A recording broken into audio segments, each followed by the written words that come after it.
Brother Akiharu here with another glorious, splendiferous wrestling review. WWE Raw, Monday night, of course, coming from Omaha, Nebraska. I didn't mind the show. It is what it is. It wasn't the best. I mean, first of all, we started out with a Randy Orton promo. Randy came out there talking about how he was the best. He didn't like the way the Authority was treating him, how he deserves a little more respect. And I kind of had to agree with him. He's talking about how he started out with Dave Bautista back in Evolution, how he's so much better than him, how he evolved beyond that. Then, of course, the Authority comes out. We got Stephanie McMahon. She comes out here doing the thing, talking about how she doesn't like how Randy is becoming a whiner, a crier, crybaby, etc., etc. Triple H is kind of agreeing with him. And then they allude to the fact that they will choose another face of the company, which I don't dispute. I just don't honestly believe that it's going to be Daniel Bryan, that they would choose to be the face of this company. Would they choose him because he's best for business? Yes. But would they choose him because he's the actual face of the company? No. So that's pretty much how we started off the show. Wasn't too bad. And I didn't mind Stephanie and the Authority, man. And she's supposed to be annoying. She's supposed to be a heel. You're not supposed to like her. I don't like her. Don't like Triple H. Doing their job. Good enough for me. Then we had The Shield versus Kofi Kingston, Big E Langston, or Rey Mysterio. Wasn't much that could be said about this match, or most of these matches tonight, other than the fact that this was allowed so that The Shield could gain momentum going towards their Elimination Chamber match. You know, just give them a little bit of a head of steam so that they can go in there feeling good about themselves. So that's pretty much how I saw this as more of a throwaway match. You know, had good energy, good action. These are good guys in here doing what they have to do. I wasn't disappointed in it. I liked the way the ending was. See, I knew the Shield was going to win. I wasn't sure how. And I thought Roman Reigns was going to do his usual. He's going to pick up the spear. You know, bam, bam, bam. Nope. Dean Ambrose comes in with the finisher. And then they allude to more dissension amongst the Shield. But then, of course, we had Seth Rollins to come in there to make sure everything was in the up and up, and using his level-headedness to keep Roman Reigns and Dean Ambrose in check. So I was okay with that. I like how that was. Then, of course, the Wyatts cut a promo. The promo was actually pretty good. They were talking about how the Shield keeps moving forward, never looking backwards, calling them basically pawns on a chessboard, and that the Shield, yes, the Shield has been known from time to time to do the Authority's bidding, or to work for the Authority. I can say that. I can admit that honestly. Okay, that's understandable. But also the Wyatts have to take into consideration that the Shield has been the most dominant three-piece group ever. Better than the Freebirds, better than the Acolytes, better than the Rock and Sock Connection, better than the NWO, in my opinion. So they have to also understand that this is not just some group to take lightly, and Wyatt is going to have to actually have to acknowledge that sooner or later. So, nonetheless, I was okay with that. Bad News Barrett, big fan of Wade Barrett. He comes out there, he cuts a promo on how Americans are eating so much junk food that they may not be around next year, which is actually a fact. I mean, that's an irrefutable axiom. It's true. Americans are consuming a lot of junk food. And then Jerry the King Lawler says some nonsense about it, which, how could you even refute such a statement like that? And then they play his music like, yeah, King, you showed a guy who actually said something truthful about fat-ass Americans. Did not like how that was handled. How they make heels seem like they're actually bad guys, when a lot of the times they come out here spitting the truth. And good guys are just like, well, we just sweep these issues under the carpet. WWE, get your priorities right. Christian versus Swagger. Big fan of Christian, big fan of Swagger. And we had Antonio Cesaro and Zeb Coulter out there. I basically felt like this was another match that was designed to give Christian momentum into going into the Elimination Chamber so that maybe we could feel like he has a shot or a chance at winning it. Does he? I'm not sure if he does. I would like to see him win. So I'm personally okay with that. I didn't like how he beat Swagger with a sunset flip. I personally think Swagger's a little bit better than that. I would have rather seen him go over with a spear or the kill switch. So that's just me personally.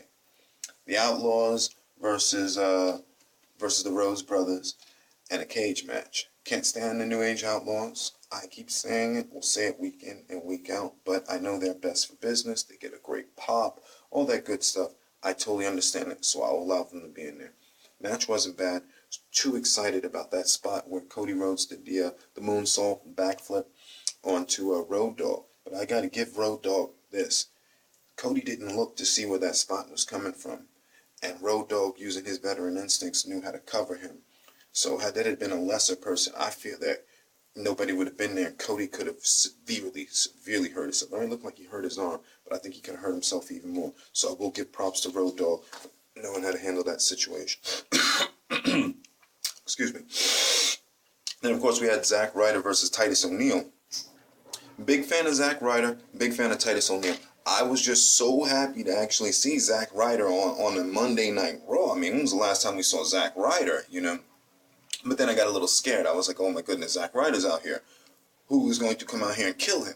I was like, is it going to be a Brock Lesnar is going to kill him before he gets into the match? Is it going to be Alexander Rusev making his Monday Night Raw debut? Is he going to just squash him? But no, they had Titus O'Neil squash him and said, I'm all right with that.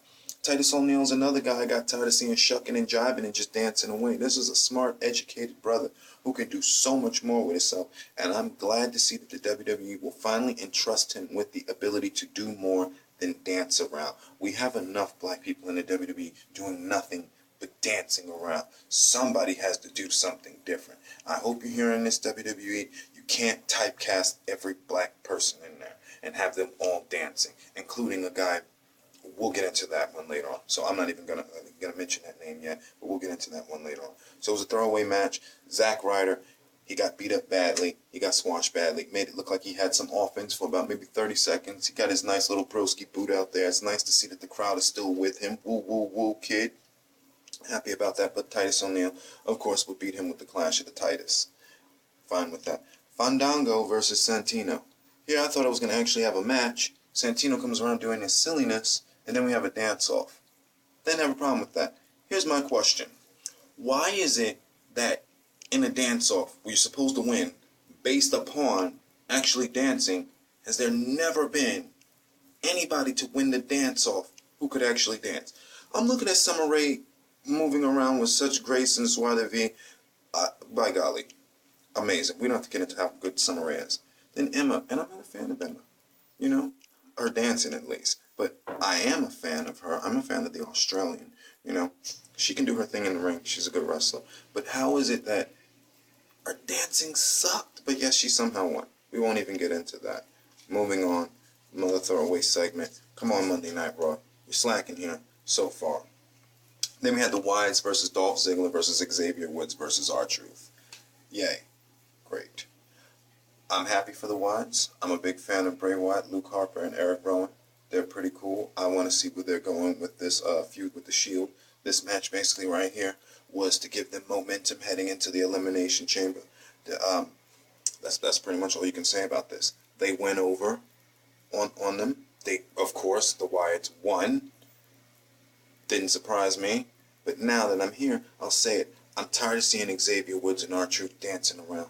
This guy's going out for a PhD in psychology, and all he can do is dance with the Funkadactyls. It's sickening. I'm sorry, WWE. Stop typecasting.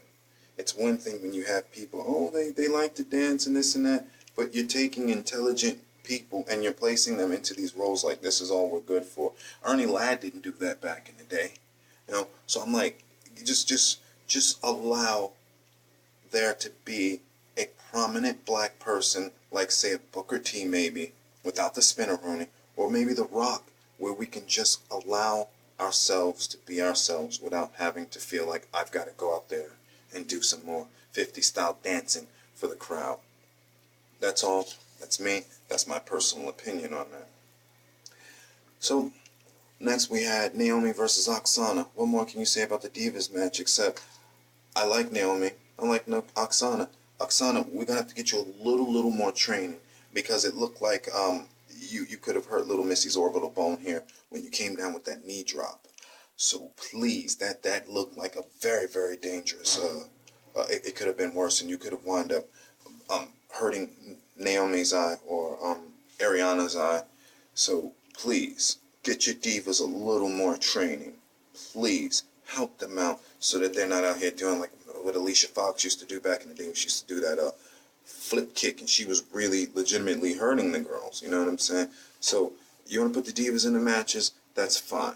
Have them know the basics, leads, so that they are not botching these spots and causing injuries, because that could have been a lot worse than what it was. Then, of course, we had the main event, Daniel Bryan versus Randall Keith Orton.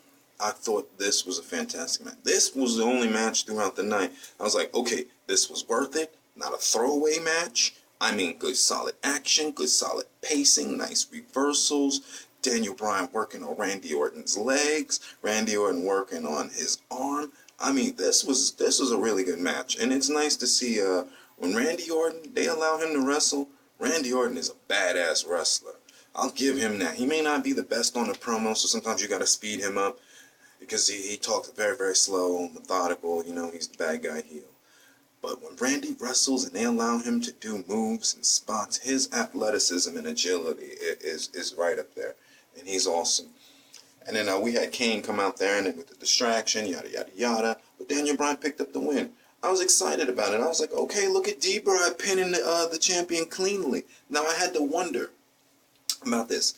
Now, did D-Bry pin the champion cleanly because they feel like they want him to do that? Or is it because we no longer have a CM Punk any further? And they're scrambling along and they have to do something here. So it kind of felt like he just came out of nowhere. I'm happy to see Daniel Bryan there, nonetheless. Please, don't take him out. But it kind of felt like he was just thrown into there. I was excited about the match. I liked the ending of it. It would have been nice if Daniel Bryan could have celebrated after he got the win.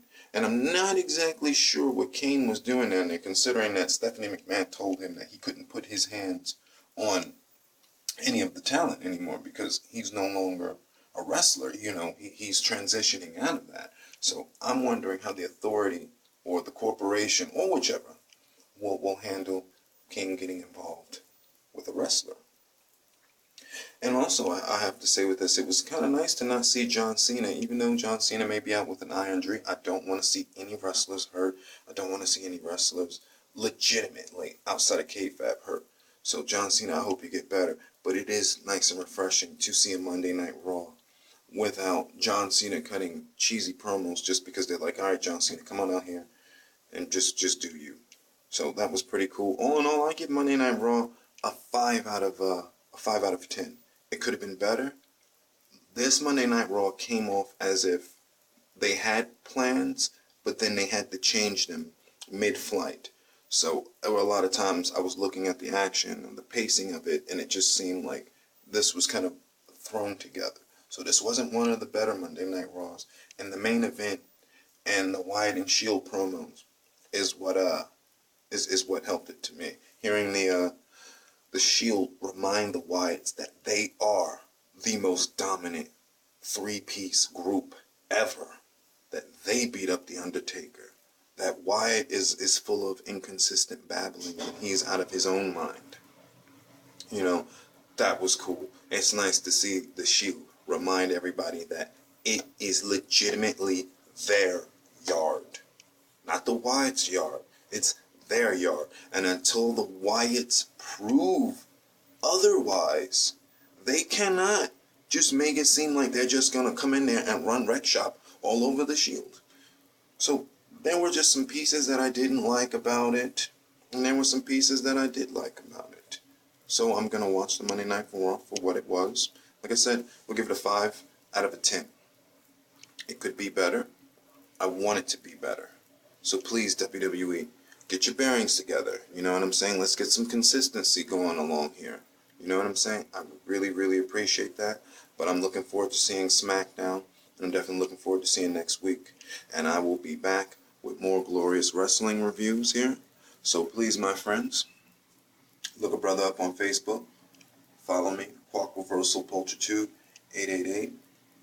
So definitely, I will be back with more wrestling reviews. So stay tuned, my friends. Brother Akihiro is out.